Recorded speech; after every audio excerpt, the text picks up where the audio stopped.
T'as une pub qui crame ton budget tous les jours et qui te ramène aucun client. Et à côté de ça, t'en as une qui dépense presque rien, mais qui convertit comme une machine de guerre. La plupart des gens vont couper la première pub qui rapporte rien et qui dépense. Et c'est exactement ce qu'il faut pas faire. En fait, la plupart des marketeurs et des entrepreneurs, ils analysent leur campagne méta pub par pub. C'est-à-dire que, ok, cette pub, elle rapporte un retour sur investissement, alors on va la garder. Cette pub, elle ne vend pas, alors on va la couper. Et le problème, c'est que Meta fonctionne plus comme ça aujourd'hui. C'est-à-dire que depuis qu'il y a Andromeda, les campagnes, elles fonctionnent comme un système global. Certaines pubs, elles servent à trouver des nouvelles audiences. Certaines pubs servent à convertir les personnes déjà exposées. Et si tu analyses chaque pub de manière isolée, tu peux très facilement justement couper la pub qui alimente toute ta campagne. Donc dans cette vidéo, on va voir exactement, je vais te montrer exactement comment scaler tes campagnes et les métriques que tu dois absolument regarder pour être sûr de ne jamais couper la mauvaise pub qui va arrêter toute ta campagne et faire chuter tes résultats. C'est parti. Alors ici, je te reprends une présentation que j'ai donnée le 28 octobre 2025. Tu peux voir ici le conseil numéro 3 sur l'ad sequencing. C'est ce qu'on va voir exactement étape par étape dans cette vidéo et tu le retrouveras sur la chaîne de Jeremy Coleman. Donc, je parle de l'ad sequencing et cette vidéo date d'il y a 4 mois, donc de novembre 2025. Et tu verras que les conseils que je te donne aujourd'hui, étape par étape, eh bien, ce sont des conseils que j'avais déjà donnés. Et dans cette vidéo, on va se focus uniquement sur le conseil numéro 3. Et je vais leur dire la même chose, mais peut-être d'une manière différente, qui fait que si tu as déjà vu cette vidéo, ça va être intéressant pour toi de la réécouter. Et si tu l'as pas vu, du coup, tu vas voir le conseil numéro 3 sans avoir à regarder toute cette vidéo ici. Donc, c'est parti. Et avant d'aller plus loin, j'aimerais juste te donner ma source. Donc, tout ce que je te dis, ça vient directement des documentations de Facebook. Donc, pour optimiser les performances de ces publicités, tu retrouveras du coup ici tout ce que j'ai expliqué dans la conférence sur l'ad sequencing. Donc l'ad sequencing, qu'est-ce que c'est? Eh bien, c'est un modèle d'intelligence artificielle qui permet en fait de montrer tes publicités aux meilleures personnes. Donc là, on voit ici, j'ai pris un screenshot de l'article officiel de Meta. Donc, je t'ai mis la source en bas ici. Tu pourras la retrouver et aller lire l'article officiel. Mais on voit que avant, avec les anciens modèles, eh bien, si un utilisateur voyait des pubs pour un ski resort, ils vont continuer à voir des pubs pour un ski resort. Donc, ils étaient mis dans des audiences d'intérêt et du coup, ils voyaient toujours le même type de pub. Aujourd'hui, avec les récents changements dans leur modèle d'apprentissage de publicité, eh bien, après avoir acheté, par exemple, de leur place pour un resort de ski, la personne va ensuite voir des pubs pour des équipements de ski, pour des bagages pour aller au ski, etc., etc. Donc, le but, c'est vraiment de permettre à l'utilisateur final d'avoir des ads encore plus personnalisés qu'avant. Et donc ça, c'est vraiment un truc à comprendre d'un grand changement que Meta a émis. Et du coup, en fait, dans ton ad set aujourd'hui, tu vas avoir certaines ads qui vont être en top of funnel. Donc, ça va être des ads qui vont être du coup l'awareness, de l'engagement, etc., qui vont générer peu d'acheteurs. Et donc, c'est pour ça que je te disais au début de cette vidéo, si tu coupes ces ads qui ont une fonction de faire découvrir par plus de personnes, tu peux faire couler ta campagne. Puisque dans ton ad set, tu vas également avoir des ads qui ont peut-être peu de fréquence, mais une ads qui fait convertir les gens. Et Meta, aujourd'hui, prend ça en compte et il le sait. Par exemple, tu as une ad vidéo qui a peu de fréquence d'impression, qui a beaucoup de spends et qui a un coût par achat ou un coût par appel qui est à peine acceptable. Et tu te dis franchement, cette publicité, elle dépense beaucoup. Je vois qu'elle apporte pas de call, donc je vais la couper en fait. Ça, c'est la manière traditionnelle de faire. Alors que en réalité, ce qui se passe, c'est que peut-être que Meta montre cette publicité aux personnes qui sont haut dans le cycle de considération d'achat. Et donc, Meta, s'il montre l'ad à ces personnes, c'est peut-être aussi que Meta sait que ces personnes vont acheter plus tard. Cette publicité, beaucoup de personnes vont la voir.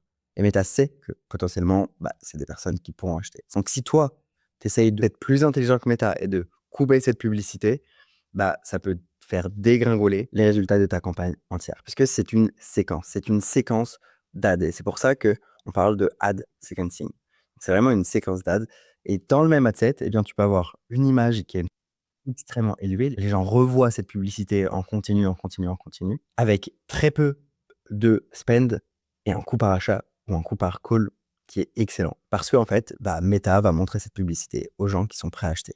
un stade précis du tunnel de vente. Donc ça, c'est vraiment un exemple typique. Meta fait la différence entre les publicités top of funnel et les publicités bottom of funnel. Donc aujourd'hui, ce que tu as à faire, c'est tu mets tes 5 à 20 publicités dans un même ad set et en théorie, Meta sait quelle publicité montrer à qui.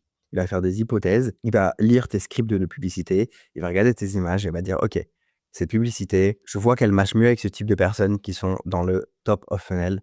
Donc cette publicité, ça va être une pub top of funnel, je vais la pousser. Je vais la pousser à plein de nouvelles personnes parce que je vois qu'elle fait réagir le haut du panier. Derrière, le système comprend l'intention dans le temps. Donc, c'est pas juste un intérêt à un moment donné, il va vraiment comprendre que cette personne, elle va être intéressée pour acheter plus tard. Et donc, conséquence, dans ton ad set, tu pourrais avoir en fait des ads qui parlent à la fois de station de ski, à la fois de séjour de ski et à la fois d'équipement pour le ski. Et en fait, Meta va se dire, OK, la logique du parcours d'achat, c'est quoi? Bah, toutes les personnes intéressées pour aller en station de ski, je vais leur montrer les publicités qui correspondent à ça. Toutes les personnes qui vont bientôt acheter, je vais leur montrer des publicités plus proches de l'achat. Et toutes les personnes qui ont acheté ou qui se sont inscrits à un séjour de ski, je vais leur montrer des publicités sur des équipements, etc. Résultat, bah, chaque personne va avoir des publicités plus contextuelles, plus pertinentes par rapport à où il en est. Donc concrètement, comment est-ce que aujourd'hui tu peux scaler? Bah, dans un ad set, regarde la fréquence de tes pubs. Si tu dois retenir des règles, j'aime bien les frameworks. Si la fréquence est égale à 1, donc ça veut dire que chaque personne va voir une fois ta publicité. Donc c'est probablement une publicité de top of funnel qui va te faire découvrir auprès de plein de nouvelles personnes. Donc c'est OK si cette pub ne convertit pas. Si la fréquence est supérieure à 1, donc ça veut dire que tu as une fréquence de 2, 3, 4, ça veut dire que Meta est en train de montrer cette même publicité aux mêmes personnes en continu parce que Meta considère que ces personnes sont plus proches de la conversion. Et donc probablement que c'est une ad bottom of funnel ou middle of funnel.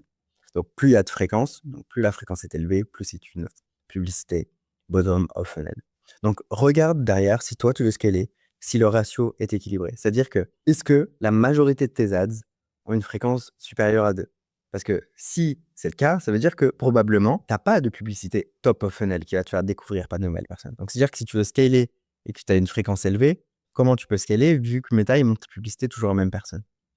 Donc, vérifie que tu as toujours un équilibre entre des ads qui ont une fréquence proche de 1 et des ads qui ont une fréquence élevée. Et si c'est pas le cas, quand tu vas augmenter le budget, bah, tes coûts vont forcément exploser puisque du coup, tu vas montrer encore plus de publicité aux mêmes personnes. Ensuite, le troisième point, c'est de forcément rééquilibrer le ratio si tu veux scaler en testant de nouvelles publicités en catégorie top of funnel. Donc, encore une fois, tu veux des top of funnel et tu veux des bottom of funnel pour scaler. Quand tu analyses tes pubs, regarde. Est-ce que la publicité a une fréquence faible, un gros spend et peu de conversion? Si c'est le cas, c'est une créa top of funnel. Est-ce que la fréquence est élevée, il y a peu de spend et il y a beaucoup de conversion? Si c'est le cas, c'est du bottom of funnel pour convertir. Le quatrième point, c'est que aujourd'hui, on mesure pas la performance d'une pub isolée. Et la plupart des gens continuent encore à piloter comme en 2025.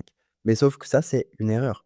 Aujourd'hui, il faut que tu reframes ton cerveau pour parler d'ad set winner. En fait, au niveau des publicités, tu veux regarder peu de choses en fait. Tu veux regarder si tes ads qui sont du top of funnel, si elles t'amènent des leads qualifiés. Donc, on s'en fout de savoir si elles te ramènent des clients. Tu veux voir si elles te ramènent des leads qualifiés. Donc pour ça, moi, j'utilise un logiciel qui me permet de savoir en fait directement quelles sont les publicités qui me ramènent le plus de calls qualifiés. Donc par exemple, ici, je vois que, bon là, c'était sur une journée, je vois que sur 3 leads, il y en a eu un seul qualifié et que mon coût par lead qualifié est de 46 €. OK. Et que ce call qualifié m'a probablement rapporté un call booké qualifié. Et donc, c'est tout ce qui m'intéresse au niveau de la pub. OK. Là, je vois ici les fréquences. Je peux voir la fréquence. Et là, je peux voir, OK, cette pub me rapporte des leads qualifiés. Donc, c'est la seule fonction de la pub. Je m'en fous de savoir si cette pub, elle m'a rapporté des ventes ou pas. Ça, je veux le voir au niveau de l'adset directement. Je veux voir si l'adset, il est rentable. Donc, si mes pubs me rapportent des leads qualifiés, on est bon. J'ai pas besoin de savoir qu'elles me rapportent des ventes puisque c'est plus comme ça que ça fonctionne. Donc, je veux juste regarder mon coût par lead qualifié et mon coût par call qualifié. Et si jamais ça fonctionne pas, je vais aller regarder mon CTR, mon crate et toutes les autres datas. Et donc, derrière, ce qui va m'intéresser, c'est est-ce que mon adset me rapporte des coûts par achat ou coûts par appel intéressants? avec cet ensemble de pubs top of funnel et middle et bottom of funnel, est-ce que je rentre dans mes coûts? Est-ce que je suis rentable, etc. Mais ça, c'est grâce à la combinaison de toutes ces publicités, avec dedans des publicités à haute fréquence, des publicités à basse fréquence et à forte conversion. Et c'est cet ensemble qui me permet de prendre des décisions. J'espère que ces précisions t'ont apporté de la clarté sur comment scaler tes campagnes. Si tu as aimé, mets un like à cette vidéo. Si tu n'es pas abonné, abonne-toi. Et si tu veux en savoir plus sur comment est-ce que nous, on forme les marketeurs à devenir les top marketeurs FR, tu retrouveras un lien dans la description de cette vidéo. Et nous, on se dit à la prochaine. Ciao, ciao. C'était Xavier.